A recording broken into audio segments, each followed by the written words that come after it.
యేసుక్రీస్తు మీ అందరినీ కూడా మనందరినీ కూడా ఎంతగానో ప్రేమిస్తున్నాడు. ఎందుకంటే ఆయన దేవాది దేవునిగా ఉండి మరి ఆ పరలోకములో ఉండి కూడా 2026 సంవత్సరాల క్రితము ఒక దైవ మానవునిగా నర అవతారిగా ఈ లోకానికి వచ్చాడు.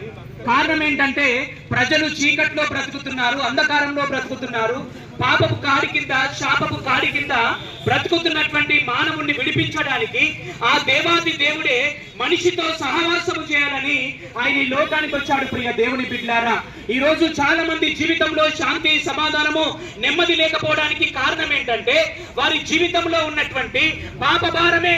ఆ శాప భారాన్ని బట్టే వారి జీవితంలో సంతోషాన్ని కోల్పోతున్నారు, సమాధానాన్ని కోల్పోతున్నారు, శాంతిని కోల్పోతున్నారు.